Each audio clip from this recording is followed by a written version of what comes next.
ప్రభువైన యేసుక్రీస్తు నామంలో అందరికీ హృదయపూర్వక వందనములండి. దినవృత్తాంతములు 2వ గ్రంథము 8వ అధ్యాయము.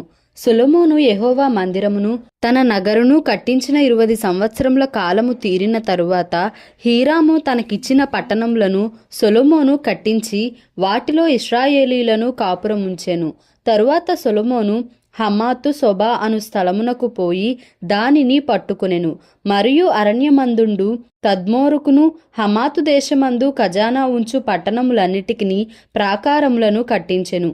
ఇదియుగాక అతడు ఎగువ బేత్ హోరోను దిగువ బేత్ హోరోను గౌనులు అడ్డగడలు గల ప్రాకార పట్టణములుగా కట్టించెను. బయలతును ఖజానా ఉంచు పట్టణములన్నిటినీ, రథములుంచు పట్టణములన్నిటినీ, గుర్రపు రౌతులుండు పట్టణములన్నిటినీ కట్టించెను. మరియు యెరూషలేమునందును లెబానోను నందును తాను ఏలు దేశములన్నిటి యందును ప్రాకార పురములుగా కట్టించవలెనని తానుద్దేశించిన పట్టణములన్నిటినీ సొలొమోను కట్టించెను. ఇశ్రాయేలుల సంబంధులు కాని హిత్తీయులలో నుండియు, అమోరీయులలో నుండియు, పెరిజ్జీయులలో నుండియు, హివ్వీలలో నుండియు, యెబూసీయులలో నుండియు శేషించియున్న సకల జనులను ఇశ్రాయేలీయులు నాశనము చేయక వదిలివేసిన ఆయా జనుల సంతతి వారిని సొలొమోను నేటి వరకును తనకు వెట్టి పనులు చేయువారినిగా చేసుకొనియుండెను. అయితే ఇశ్రాయేలీయులలో ఒకనినైనను సొలొమోను తన పనిచేయుటకు దాసునిగా నియమింపలేదు. వారిని యోధులుగాను తన అధిపతులలో ప్రధానులుగాను రథములకును గుర్రపు రౌతులకును అధిపతులుగాను నియమించెను. వీరిలో శ్రేష్ఠులైన 250 మంది రాజైన సొలొమోను క్రింద అధిపతులై ప్రజల మీద అధికారులై ఉండిరి. ఇశ్రాయేలీయుల రాజైన దావీదు నగరునందు నా భార్య నివాసము చేయవలదు, యెహోవా మందసమున్న స్థలములు ప్రతిష్ఠితములు అని చెప్పి సొలొమోను ఫరో కుమార్తెను దావీదు పట్టణం నుండి తాను ఆమె కొరకు కట్టించిన నగరునకు రప్పించెను.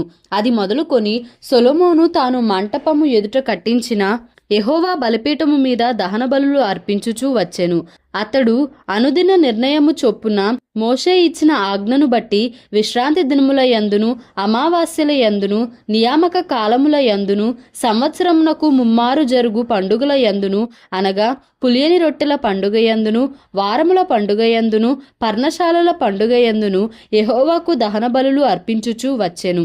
అతడు తన తండ్రి అయిన దావీదు చేసిన నిర్ణయమును బట్టి వారి వారి సేవా ధర్మములను జరుపుకొనుటకై వారి వారి వంతుల చొప్పున యాజకులను వారి సేవకును కట్టడను బట్టి అనుదినమున యాజకుల సముఖమున స్తుతి చేయుటకును ఉపచారకులుగా ఉండుటకును వంతుల చొప్పున లేవీయులను ద్వారములన్నిటి దగ్గర కావలి యుండుటకై వారి వారి వంతుల చొప్పున ద్వారపాలకులను నియమించెను. దైవజనుడైన దావీదు అలాగుననే ఆజ్ఞ ఇచ్చి ఉండెను. ఏ విషయమును గూర్చియే గాని బొక్కసములను గూర్చియే గాని రాజు యాజకులకును లేవీయులకును చేసియున్న నిర్ణయమును బట్టి వారు సమస్తమును జరుపుచూ వచ్చిరి. యెహోవా మందిరమునకు పునాది వేసిన దినము మొదలుకొని అది సంపూర్ణ మగు వరకు సొలొమోను పని అంతయు చేయించెను. అప్పుడు యెహోవా మందిరము సమాప్తమాయెను. సొలొమోను ఎదోము దేశము యొక్క సముద్రపు దరినున్న ఎసోన్గెబెరునకును ఏలతునకును పోగా హీరాము తన పనివారి ద్వారా ఓడ నడుపుటయందు యుక్తిగల పనివారిని పంపెను. వీరు సొలొమోను పనివారితో కూడా ఓఫీరునకు పోయి అక్కడ నుండి 900 మనుగుల బంగారమును ఎక్కించుకొని రాజైన సొలొమోను నొద్దకు తీసుకొని వచ్చిరి. దినవృత్తాంతములు 2వ గ్రంథము 9వ అధ్యాయము.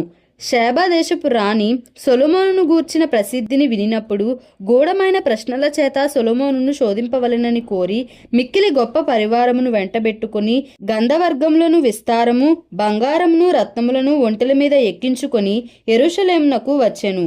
ఆమె సొలొమోను నొద్దకు వచ్చి తన మనస్సులోని విషయములన్నిటినీ గురించి అతనితో మాటలాడెను. సొలొమోను ఆమె ప్రశ్నలన్నీయూ ఆమెకు విడదీసి చెప్పెను.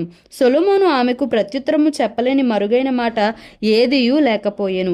షేబదేశపు రాణి సొలొమోనునకు కలిగిన జ్ఞానమును, అతడు కట్టించిన నగరును, అతని బల్లమీది భోజన పదార్థములను, అతని సేవకులు కూర్చుండుటను, అతని ఉపచారులు కనిపెట్టుటను, వారి వస్త్రములను, అతనికి గిన్నెలను అందించు వారిని వారి వస్త్రములను, యెహోవా మందిరమందు అతడు అర్పించు దహన బలులను చూచినప్పుడు ఆమె విస్మయముంది రాజుతో ఇట్లనెను: నీ కార్యములను గూర్చియు జ్ఞానమును గూర్చియు నేను నా దేశమందు వినిన వర్తమానము నిజ వర్తమానమే గాని నేను వచ్చి దాని కనులారా చూచు వరకు వారి మాటలను నమ్మకయుంటిని.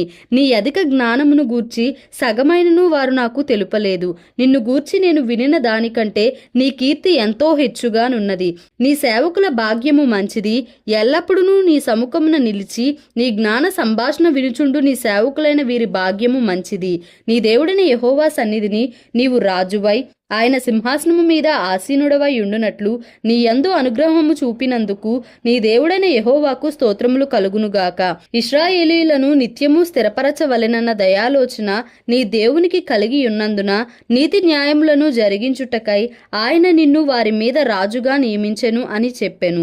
ఆమె రాజునకు 240 మనుగుల బంగారమును విస్తారమైన గంధవర్గములను రత్నములను ఇచ్చెను. శేబదేశపు రాణి రాజైన సొలొమోనునకిచ్చిన గంధవర్గములతో సాటి అయిన దేదీయు లేదు.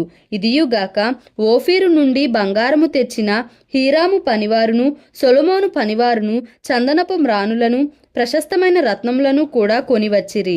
ఆ చందనపు మ్రానుల చేత రాజు యెహోవా మందిరమునకును రాజనగరునకును సోపానములను గాయకులకు తంబురలను సితారాలను చేయించెను. అటువంటి పని అంతకు ముందు యూదాదేశమందు ఎవ్వరునూ చూచి ఉండలేదు. శేబదేశపు రాణి రాజునకు తీసుకొని వచ్చిన వాటికి అతడిచ్చిన ప్రతి బహుమానములు గాక ఆమె మక్కువ పడి అడిగినదంతయు రాజైన సొలొమోను ఆమెకిచ్చెను.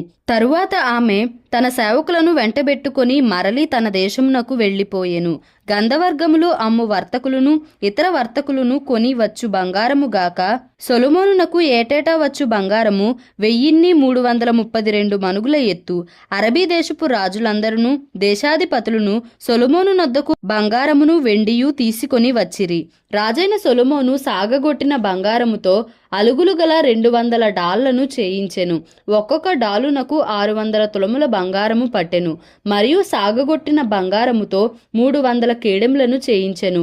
ఒక్కొక్క కేడెమునకు 300 తులముల బంగారము పట్టెను. వాటిని రాజు లెబానోను అరణ్యపు నగరునందుంచెను.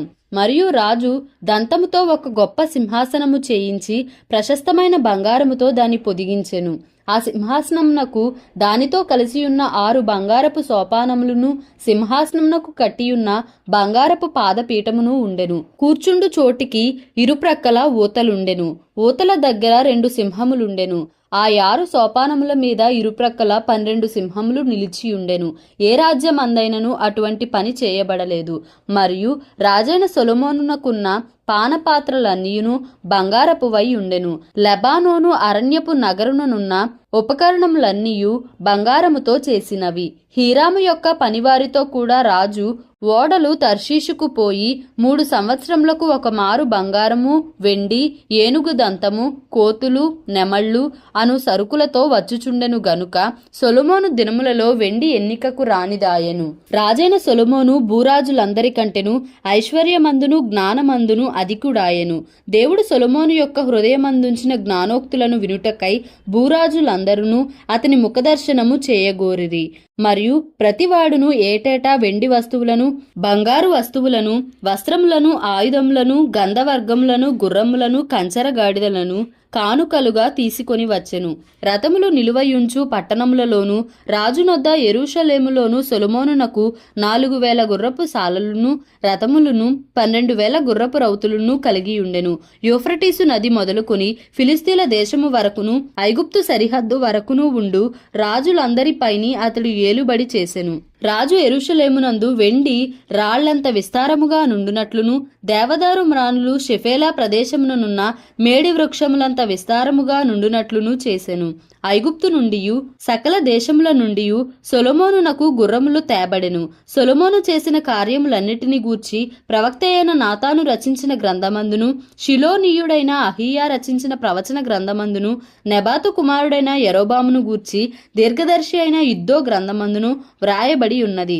సొలొమోను యెరూషలేమునందు ఇశ్రాయేలులందరి మీద 40 సంవత్సరములు ఏలుబడి చేసెను. తరువాత సొలొమోను తన పితరులతో కూడా నిద్రించి తన తండ్రి అయిన దావీదు పట్టణమందు పాతిపెట్టబడెను. అతనికి బదులుగా అతని కుమారుడైన రెహబాము రాజాయెను. దినవృత్తాంతములు 2వ గ్రంథము 10వ అధ్యాయము. రెహబామునకు పట్టాభిషేకము చేయుటకై ఇశ్రాయేలీలందరూ షెకెమునకు వెళ్ళగా రెహబాము షెకెమునకు పోయెను. రాజైన సొలొమోను సమక్షము నుండి పారిపోయి ఐగుప్తులో వాసము చేయుచున్న నెబాతు కుమారుడైన యరొబాము అది విని ఐగుప్తు నుండి తిరిగి రాగా జనులు అతని పిలిపించిరి. యరొబామును ఇశ్రాయేలు వారందరూ కూడి వచ్చి, నీ తండ్రి మా కాడిని బరువు చేసెను, నీ తండ్రి నియమించిన కఠిన దాస్యమును, అతడు మా మీద ఉంచిన బరువైన కాడిని నీవు ఇప్పుడు చులకన చేసిన ఎడల మేము నిన్ను సేవింతుమని రెహబాముతో మనవి చేయగా అతడు, మీరు 3 దినములు తాళి మరలా నా యొద్దకు రండని చెప్పెను. గనుక జనులు వెళ్లిపోయిరి. అప్పుడు రాజైన రెహబాము తన తండ్రి అయిన సొలొమోను సజీవి అయి ఉండగా అతని సమక్షంలో నిలిచిన పెద్దలను పిలిపించి, ఈ జనులకు నేనేమి ప్రత్యుత్తరం ఇయ్యవలెను?